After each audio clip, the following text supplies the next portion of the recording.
Namaste. Welcome to Indian Mathematics. In this episode of Indian Mathematics, we are going to see a problem from Sridharacharya. Sridharacharya lived in 9th and 10th century. He wrote a book called Patiganita. He is very famous for his world famous equation or formula for finding the roots of a quadratic equation. That is, if ax square plus bx plus c equal to 0, then x equal to, I think almost all the high school students know the result, x equal to minus b plus or minus root of b square minus 4ac divided by 2a.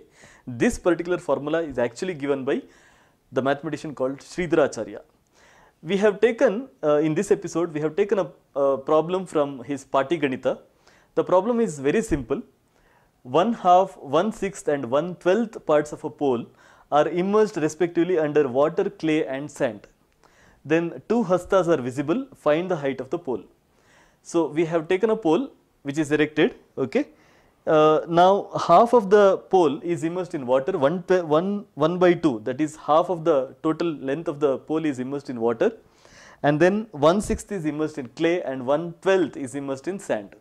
And apart from these, two hastas are visible. Hasta is basically a unit of length, okay. It is used in almost all the Indian mathematics. Hasta is basically, it is the total length or the distance between the elbow and the middle finger, the tip of the middle finger. So this distance is called as hasta. If you convert that into metric system, it is almost equal to 18 inches or 24 angulas, okay. So there is a pole, we don't know what is the length of the pole, but half of the pole is immersed in water and 1/6 is immersed in clay and 1/12 is immersed in sand. Then two hastas are visible and we have to find the total length of the pole. It's a very simple problem, problem on fractions, right. So we have to, what we have to do, we have to take the total length as x. Since we don't know the total length, we will take it as x, and then x by 2 is basically this length, right. The portion of the pole that is immersed in water is taken as x by 2, then x by 6 is this length, the portion of that pole which is immersed in the clay, then x by 12 is immersed in sand. So x by 2 plus x by 6 plus x by 12 plus 2, that is equal to x. Now everything is in hastas, so that this entire thing is equal to x. So from the first three terms or the ratios, you can take x outside. So what is remaining is 1 by 2 plus 1 by 6 plus 1 by 12, then once the bracket is over, plus 2 equal to x. So now you can simplify this, it is sum of three fractions, right. So here 12 can be taken as the common denominator. So if you have taken 12 as the common denominator, 2 6 times 12, so here you write 6 plus 2 plus 1 which is equal to 9. That is why we have written 9 by 12 x plus 2 equal to x, which is a very simple linear equation with only one unknown x. So you can solve it. So finally you get the value of x as 8. That means the total length of the pole is 8 hastas. Now if you are solving the problem in this manner, there is no speciality, right. You will not find the speciality of the problem. But if you actually want to find what is the speciality of this problem, then you have to consider, you have to go through the problem carefully, you have to read the problem carefully. He has given information about three fractions, half, 1/6 and 1/12. Now if you have removed this half, the remaining three portions will make another half, right. So if this half is removed, then 1 by 6 plus 1 by 12 plus 2 hastas all put together will be equal to half of the pole. So I am not going to consider this 1 by 2 because it is already removed. I am not going to consider this portion. I am going to take only the remaining three portions. So 1 by 6 plus 1 by 12 of x plus 2 hastas is equal to half. That is what I have written, half x. Now again, when you are simplifying, you see these two fractions, 1 by 6 and 1 by 12.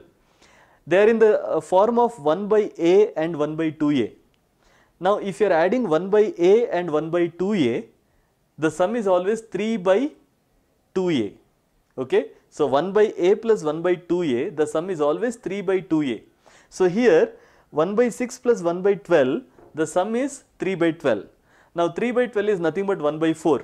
So 1 by 4 x plus 2 hastas equal to half of the x or half of the total length of the pole. So now this you can do mentally. 1 by 6 plus 1 by 12 equal to 3 by 12, which is equal to 1 by 4. So if this is 1 by 4, then 1 by 1/4 of the total pole, total length plus 2 hastas equal to half of the total length of the pole, correct? So if this is 1/4, then this is also 1/4. So that means 2 hastas is basically 1/4 of the total length. So if 2 hastas is equal to 1/4 of the total length, then the total length of the pole should be 2 into 4, which is equal to 8. So you can actually get the value of the total length of the pole, okay, without actually doing anything, without doing all these calculations. Without doing any calculations, you can directly get the answer. So what we are doing is, since half of the pole is immersed in water, I am not considering this. I have taken only the remaining 3 parts. Now in the remaining 3 parts, 1 by 6 plus 1 by 12, which is in the form of 1 by a plus 1 by 2a, which is equal to 3 by 2a. So here it will become 3 by 12 times x. Okay, so it is 1/4 of x. So if this is 1/4 of x, then this is also 1/4 of x. So if 2 hastas is equal to 1/4 of the total length, then the total length is 2 into 4, which is equal to 8. So actually you can solve this problem mentally without doing any calculations. So that is the speciality of the second method. So this problem is taken from Pati Ganita, and the book is written by Sridharacharya. Thank you. For more videos on maths learning, please subscribe our YouTube channel Tesla Education. Also, let us know in the comment section about the topics you would like to learn so that we bring more videos to you. Thank you.